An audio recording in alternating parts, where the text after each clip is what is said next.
Assalamualaikum warahmatullahi wabarakatuh. Perkenalkan, nama saya Ridiano Ramadhani, mahasiswi Magister Pendidikan Islam Anak Usia Dini, UIN Sunan Kalijaga, Yogyakarta. Baiklah, di sini saya akan mereview sebuah buku yang berjudul Hermeneutika dan Pengembangan Ulumul Quran dari Shahiran Syamsuddin. Sebelumnya, apa sih hermeneutika itu? Hermeneutika secara etimologi berasal dari bahasa Yunani, yakni hermenein yang berarti menjelaskan.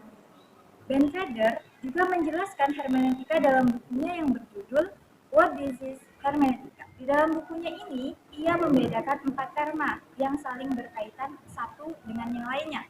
Yang pertama, hermeneis, yaitu penjelasan atau interpretasi sebuah teks, karya seni atau perilaku seseorang.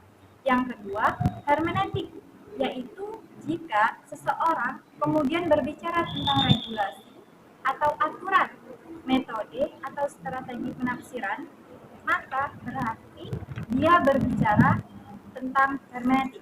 Yang ketiga, filosofi hermeneutik, yaitu kondisi kemungkinan yang dengannya seseorang dapat memahami dan menafsirkan sebuah teks, simbol, atau perilaku. Yang keempat, hermeneutika filosofi, yaitu bagian dari pemikiran filsafat yang mencoba menjawab problem kehidupan manusia dengan cara menafsirkan apa yang diterima oleh manusia dari sejarah dan tradisi. Sejarah perkembangan hermeneutika dalam buku ini penulis membaginya dalam 3 bagian. Yang pertama, hermeneutika teks mitos, yaitu hermeneutika sebagai salah satu cabang ilmu tidaklah muncul secara serta-merta, melainkan secara bertahap. Sebagai embrio, hermeneutika telah disinggung dalam filsafat antik di Yunani kuno. Objek penafsiran pada saat itu teks konani atau yang telah dibukukan, baik yang berupa kitab suci, hukum, puisi, maupun mitos.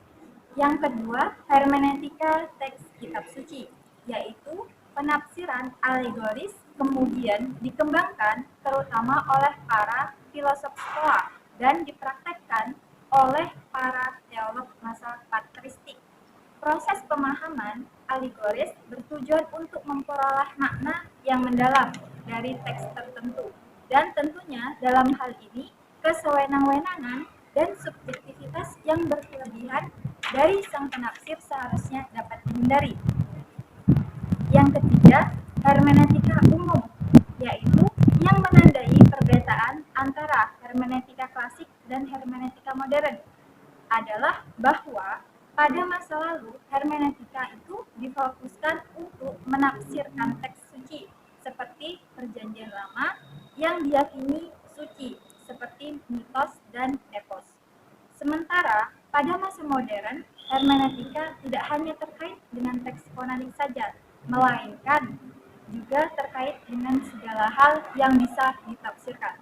Dari segi pemaknaan terhadap objek penafsiran, aliran hermeneutika dapat dibagi ke dalam 3 aliran. Yang pertama, aliran objektivitas, yaitu aliran yang lebih menekankan pada pencarian makna asal dari objek penafsiran atau teks tertulis, teks diucapkan perilaku, simbol-simbol kehidupan, dan lainnya. Jadi, penafsiran adalah upaya merekonstruksi apa yang dimaksud oleh pencipta teks. Aliran yang kedua yaitu aliran subjektivitas, yaitu aliran yang lebih menekankan pada peran pembaca atau penafsir dalam pemaknaan terhadap teks. Pemikiran yang tergolong dalam aliran ini beragam. Ada yang subjektivitas, yakni dekonstruksi dan reader response critics. Ada juga agak subjektivis, yakni post-strukturalisme, dan ada juga yang kurang subjektivis, yaitu strukturalisme. Yang ketiga, aliran yang berada di tengah-tengah, yaitu aliran yang berada di antara kedua aliran tadi. Yang bisa dimasukkan ke dalam kategori ini adalah pemikiran dari Gadamer Gracia. Aliran ini memberikan keseimbangan antara pencarian makna asal teks dan peran pembaca dalam penafsiran. Demikian penjelasan tentang hermeneutika dan pengembangan ulumul Quran dari Sahiran Syamsuddin. Mohon maaf apabila ada kesalahan dalam penyampaian materi ini. Wassalamualaikum warahmatullahi wabarakatuh.